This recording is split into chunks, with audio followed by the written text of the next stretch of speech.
Welcome to the Multiply Your Success podcast, where each week we help growth-minded entrepreneurs and franchise leaders take the next step in their expansion journey. I'm your host, Tom Dufour, CEO of Big Sky Franchise Team. And as we open today, I'm wondering if you have ever used coupons when shopping, maybe for groceries or something similar. Or maybe you've seen one of those TV shows with coupon experts that purchase carts full of groceries for some fraction of the retail price. Well, if you enjoy free money or fun savings with coupons, you're going to love today's episode.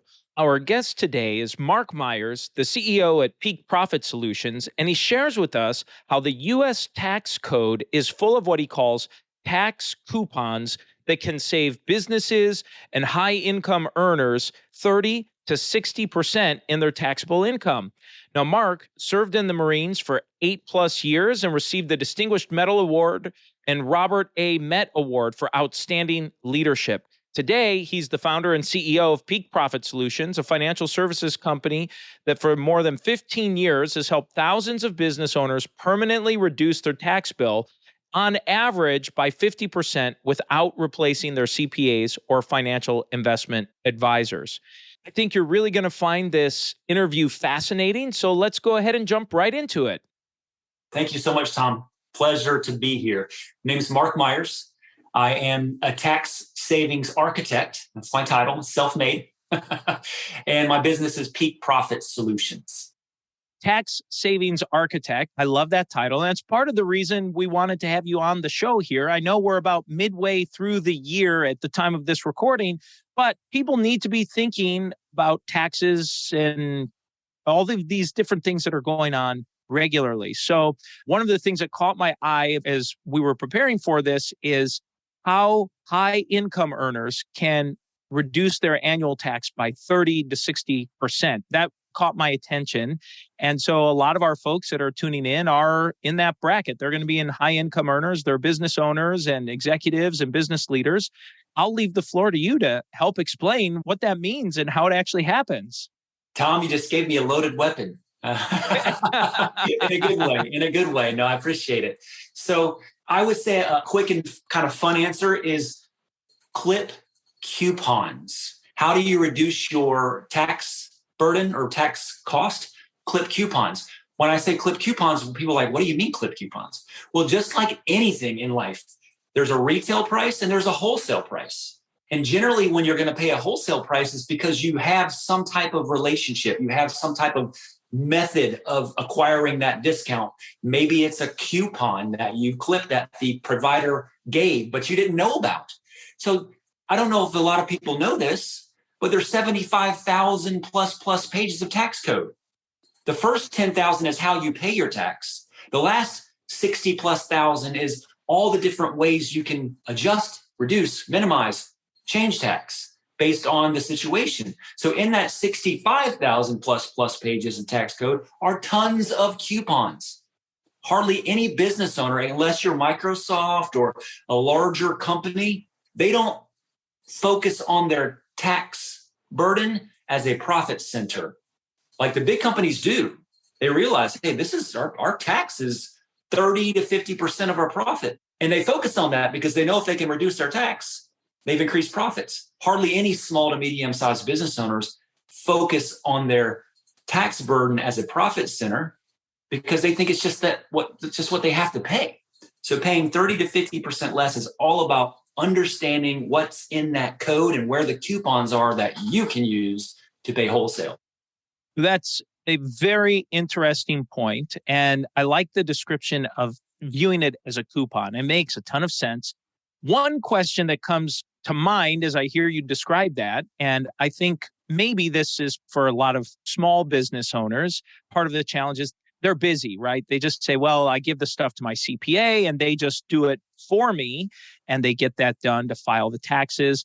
Let's say we get past that excuse or that piece. I think for a lot of small business owners and other leaders and executives, there's a fear behind filing these kinds of tax reducing initiatives, a fear of what if it's not done correctly or appropriately because they don't understand it. So how do you work with your clients or customers that maybe they're concerned about, is this, I don't want to say legal, but is this allowable?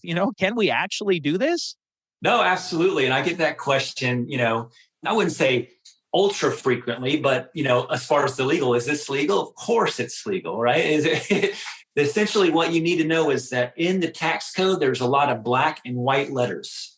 And if you follow the black and white letters to the letter, then you are basically totally fine. The minute you start making the black and white letters gray, twisting and bending, then you could potentially be in a problematic situation. And what is that problematic situation? Are you going to jail? No. Is the IRS going to audit you and maybe say, oh, you should have paid that tax, meaning that you owe us, and pay us the interest and maybe a penalty? Well, yeah, that's I'd say the worst case scenario of implementing a strategy that you shouldn't have. Of course, I'm never going to guide anyone into implementing a strategy that they shouldn't have. I'm going to guide them into implementing coupons that have been around for a very long time, that have been used over and over. They have tax court precedent. They have, a lot of audit defense in place historically. And as long as you do them right, you're fine, right? That is the key. So I'd say that just like anything, doing it right is very, very important. And here's an analogy I'd like to make with that. Most successful business owners that put their business on their back, right? They started with nothing. And now they worked hard and all of a sudden they're starting to make revenue and they're starting to have profits. And then all of a sudden they're writing these big checks to the feds and the state and taxes. And they're like, wow, this is a huge check. And it's like, how they're so busy in their business. The analogy would be, what if you just went to your general practitioner in medicine and you had all these issues, all these ailments, all these things going on, and you just relied on your general practitioner to try to solve all your advanced ailments?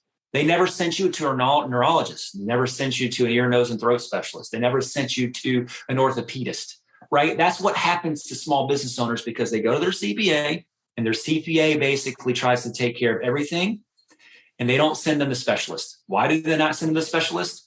Mostly because the specialists out there also do what they do, meaning that if they sent them to someone else that specialized in this area of the tax code and that area of the tax code, then their client is going to say, well, maybe I'll just do my tax prep and filing and bookkeeping with you also.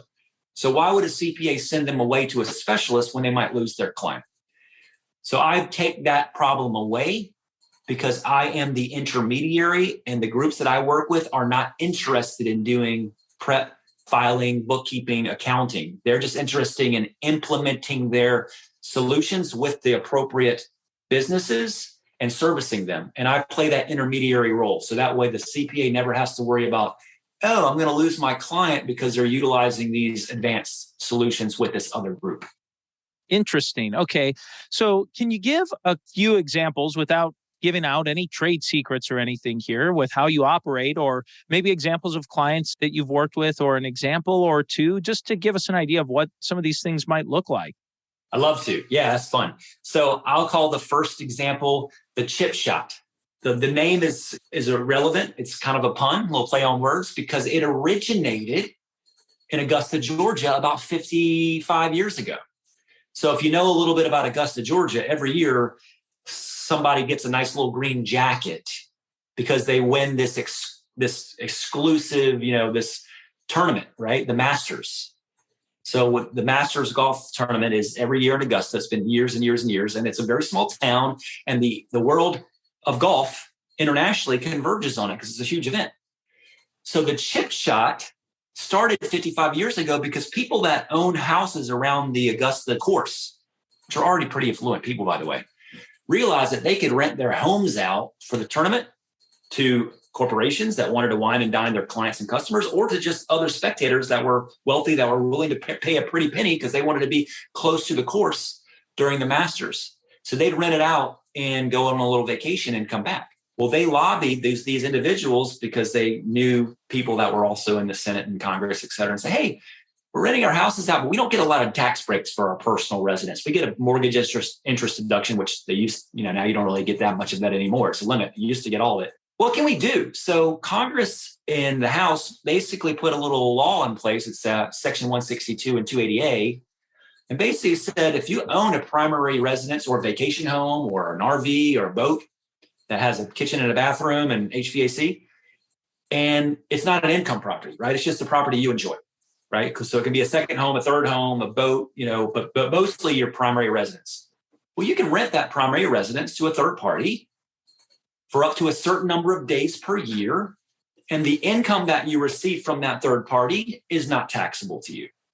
It's very interesting. A lot of people are like, well, great. I don't live on the Masters golf course and I don't want a stranger in my home, so I'm not going to rent it. Well, a stranger is a corporation, a partnership, a S Corp, a C Corp. So if you have a partnership, S Corp or C Corp, that's how you're structured, or you're okay with shifting that. You can take your first, in my experience, anywhere from say $25,000 to $50,000 per year, tax-free. So how about take your first $25,000 to $50,000 of your profit in income tax-free from your business. Why? Because your business is renting your home for the purpose of strategy meetings, board of director meetings, and maybe even events for your business. The chip shot, boom, right? Why I call it a chip shot? Because it's only $25,000 to $50,000. What if somebody has $1 million or $2 million or $5 million worth of income they're paying taxes on?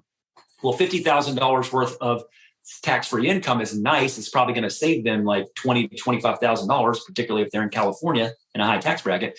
But then they're going to say, Mark, what are you going to do with the other $1.8 million of my profit? Thanks for taking $50,000 off the plate, but I still have $1.75 million to pay taxes on, right? Great example, something simple, clean to understand, and makes a ton of sense. So one of the things we were talking about before we hit record today is having an exit plan and looking at ways to reduce capital gains on the sale of either maybe some appreciated assets, on business assets, other things that come along. So talk through some ideas around that. Tom, absolutely. And just to kind of piggyback off my last answer, because I might not have given you as thorough answer as you want, but there's lots of, the chip shot is just one coupon, right? If you have a lot of income, then of course, well, let's look for coupon number 2, coupon number 3, right? Tax code ABC, tax code XYZ, and apply those to reduce your income as you're earning it. But to your point, there's going to be a time in someone's career that they have an appreciated asset, whether it be a stock or a cryptocurrency or equity in another person's business because they really believed in that other person's business and they purchased them, they helped them get started, or their own business, or maybe some real estate that they had and they moved to another property with their business and now they have this old property, but it's appreciated and they're going to sell it. Well, whenever you sell an appreciated asset, especially if you've owned it more than a year and a day, it'd be a long-term capital gain. And that's going to be 20%, up to 20% on the federal side, plus 3.8% as a net investment income tax, net income investment tax. And then you've got your state tax to deal with. So you're looking at 23.8 in California, as high as 37.1% tax on the gain of that appreciated asset. So what I like to tell people is if you want to reduce that tax on that gain significantly or potentially eliminate the tax, so that 23.8 to 37%, haircut goes away, strategize your sale prior to the sale. Don't sell it and then come to me and say, Mark, I heard you can do a lot of great things with reducing tax. And I say, yes, great. How much taxes are you paying right now? Well, I'm paying $2 million, $1 million, whatever, $500,000 this year, $150,000 this year. Why? Because I sold this property. I sold this thing 3 months ago. Great. I wish I had talked to you 5 months ago. Because if you structure your sale appropriately, you can change the assignment of income away from yourself. You put the assignment of income into another structure or entity that you completely control. Then you don't take assignment of income when you sell it. Therefore, you don't have a tax bill and the entity has the tax bill, but it can be handled significantly different in the entity than it would be with you. Therefore, deferral or potentially even elimination of the tax. So obviously, let's talk about this asset prior to the sale. So I think that's really important. And that's for anything appreciated, particularly the business. How does professionals such as you fit in with what someone might already have? CPA, a bookkeeper. In today's world, I hear fractional CFOs come up often, or other types of financial advisors. How do all of these professionals work together for that one central either business owner or leader or entrepreneur in the mix there? Great question. And I would say that it's interesting because when I started this, and this has been an evolution over the last 10 years because I was in the financial space prior, but I realized that this is a blue ocean. There's not enough people really in this space. I realized that most of my clients come from fractional CFOs.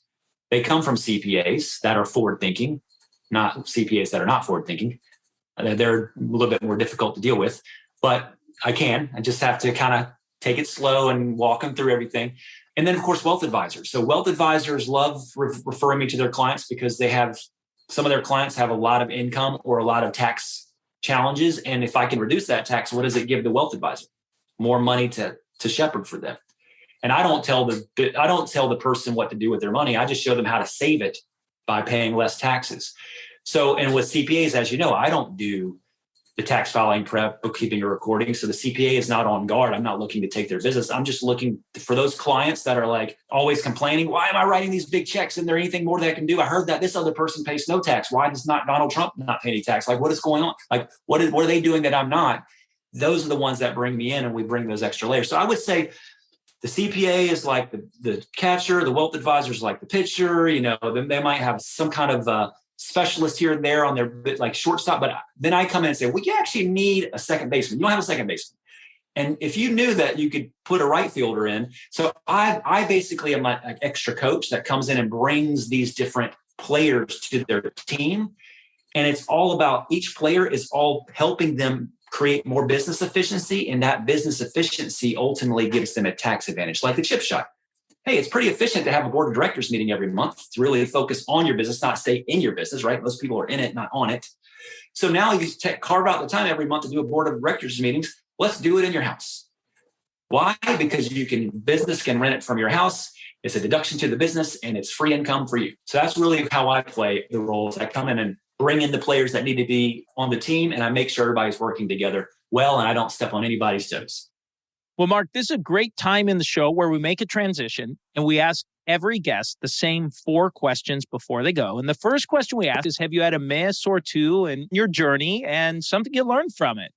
Yeah, absolutely. I'll give you 2 misses. One is small, and that small miss is, especially in the business that I'm in, I represent other groups that spend all their time focusing on helping companies or businesses or high income earners execute a coupon, right? They focus on that sliver of the tax code, and that's what they do best. And that's what you want, because you don't want a jack of all trades. You want a group that does this really well, and they understand that code really well, and this application of code and this efficiency in this group. So I need to know all those groups and vet them, because I need to have a big toolbox, and I need to have a whole bunch of tools in there. So I made a mistake early on in partnering with a group that did something pretty special, but signing an agreement that overextended, that they basically kept me a little bit too captive. And it was problematic when I was speaking to people that needed tax help, because I was limited in my ability to say, well, you need this strategy blended with this strategy and that. So there's 4 strategies you need. Because I didn't do my due diligence, this one group was saying, no, you can't offer any of these other strategies, or you can only offer this, this, and this. So that was a small miss initially, but I learned quickly to say, now I can't really serve my client, because this one group that offers a pretty cool tax efficiency basically locked me down and said, no, you can only offer us. You can't offer all these other things. So that was a small miss. But the huge miss, and this is interesting, like my whole career up until 40 years, until I was like 45 years old, was I didn't seek our Creator's kingdom first, right? Seek first his righteousness. I'm talking about the righteousness of our Creator and his salvation, and all things will be added unto you. That was a big miss. And until I did that, nothing was balanced. And once I did that, just a handful of years ago, man, everything's in alignment now. Wow, amazing. Well, thank you for sharing that. Well, let's talk about a make or two in your career. You've had a decorated career, personally, professionally. Any highlights you'd like to share? Yeah, absolutely. I'd say that making the decision to join the Marine Corps first year of college, University of Florida, was a really good one. It wasn't even planned. It's a long story, so I won't tell you how that happened. But essentially what I learned from being in the Marine Corps for a little over 6 years, I was an active reservist, did all my, my boot camp and my job training and combat training, et cetera. Once I was finished, I would just drill every month. So every month I'd travel to Jacksonville, Florida, and spend 2 or 3 days doing what I do in the Marine Corps, which was drive amphibious tanks. And then every year we go out to California and play war games in 29 Palms or Coronado. But that gave me discipline. That gave me resourcefulness. That gave me like a mission completion mindset and an overcoming mindset. And it also kept me from, straying too much while I was at the University of Florida with regard to all the fun things you can do at a big university. It doesn't care if you show up for class. So that would be a big win for me, is really that discipline that I got from my Marine Corps obligation really has been carried out throughout my lifetime. Now, am I as disciplined as I was? Absolutely not, but I still hold some of that discipline there. And of course, the big hit or the big, win is, obviously accepting the salvation that salvation provides, which is from our Creator, right? Thank you for sharing. Well, and discipline is one of those things that I found just culturally seems to, at least in American culture, seems to be not discussed often. In running the podcast and interviewing guests, there's a very consistent theme, which tends to be they're disciplined in execution, disciplined in planning and strategizing and thinking and doing what they do. The next question we like to ask is, have you used a multiplier to grow yourself personally or professionally? Well, that's a good question. And I really should probably utilize a little bit more leverage than I have thus far. And I think that it's time for me to do that. But I will say that my leverage or multiplier has really been relationship driven, in that as I'm creating relationships with numerous professionals in the space, wealth advisors, insurance producers, tax pros, fractional CFOs, et cetera, it's just created this snowball effect. And as it has grown, it's like now I have so much incoming business from people that already trust me and know me, and their clients already trust and know them. So by the time I'm introduced to their client and their professionals already known me for X amount of time, it really has created this multiplier. And that now it's like, okay, I need to really start scaling because I can't even handle the amount of influx of introductions and referrals, which is great because I don't really market my business other than doing a great podcast like this every once in a while. So, Mark, the final question we ask every guest is, what does success mean to you?